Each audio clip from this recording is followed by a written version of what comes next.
George, you have any specific practice in mind na pwede mong ma-share?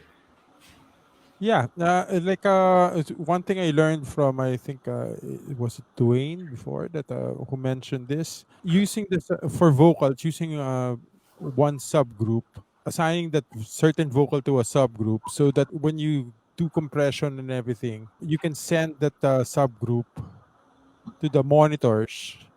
Because there's a lot of singers that they're used to small bars and everything that they don't have compressors on their channels Oh, you're talking or on about their vocal. like an analog mixer or Yeah. something like that. Yeah. Or like their mics, they don't like to have a lot of compression. But for the house, we have to use a certain amount of compression to make things easier so that they don't really hear it, the compression. Assign it to a subgroup and then send it over to them. That seems like to be a very good idea. Ikaw, Elmer, ano pa yung share mo about specific applications ng VCA mo? Posibleng magamit ng mga nanonood sa atin ngayon. Yun nga sir, sa VCA, hindi masyadong komplikado. Napakadali. Kahit na nasa gitna ka na ng mix mo, na nakalimutan mo i-group, pwede mo pa siyang ihabol na hindi maapektuhan habang nag-mix ka. As in, sa akin, isa lang unang tinatandaan ko dyan, sir. Remote control ng TV. Parang ganun siya.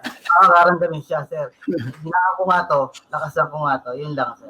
You know, given a forum where merong magkabila, a debate, shall we say, no, sa school debate, may 5 tao dito, may 5 tao dito, di ba? So each one would have a specific microphone. You would want na i-VCA mo lang sila para yung binabantayan mo lang talaga yung faders na yon. Again, it depends on paano makikita, paano padaliin yung process mo. Kasi nga, kung nandun, that could be as much as 10 to 14 faders kung it's a debate team, magkabila. Pero at least pag nandito ka lang, binabantayan mo lang ilang faders. Dwayne got back to us. It's actually using the group with the comp for the house and leaving the vocal channel without compression so they won't hear it in the wedges. Nice point, yeah. I guess we can't really talk about VCAs without discussing also groups, no? Yeah.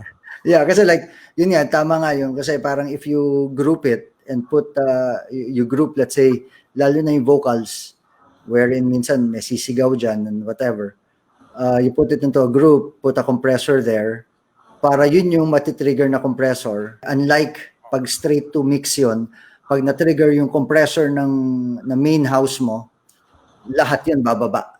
So, yeah, that would be a good use of grouping and using the processing on the group. Since we were talking about you guys being FOH and the monitors, di ba?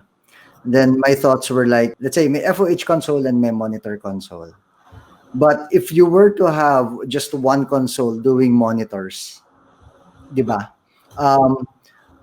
One console doing house and monitors, I think you wouldn't really be playing around with VCAs simply because if you use the VCAs, it will directly affect the monitors.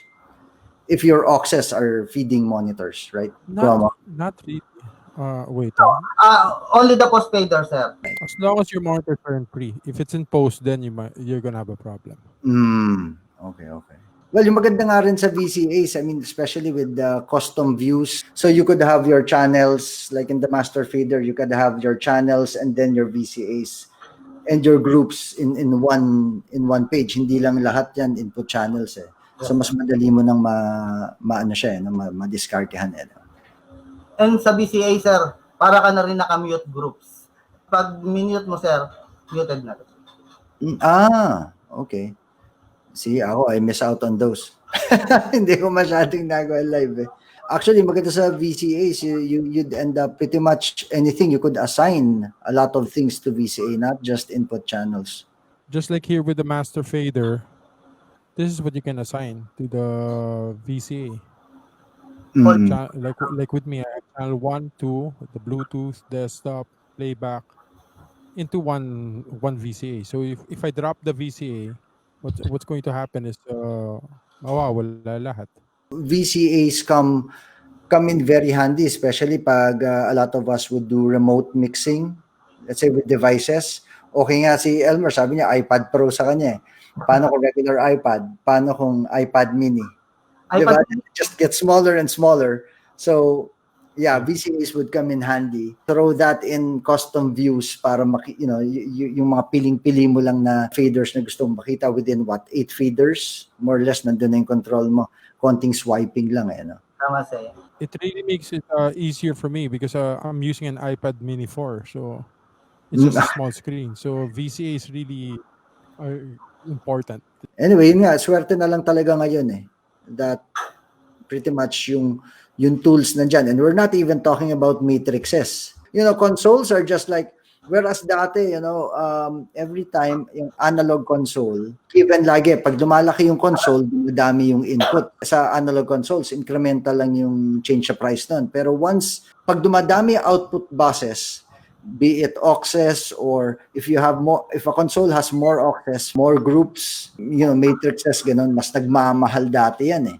I mean, ridiculously expensive. But now, with a digital console, the features are just given like that eh. So, yung mga users ngayon, swerte kayo dahil you've got it. Ang dami yung tools ngayon, it's really about how to maximize yung features ng binibili yung mixer.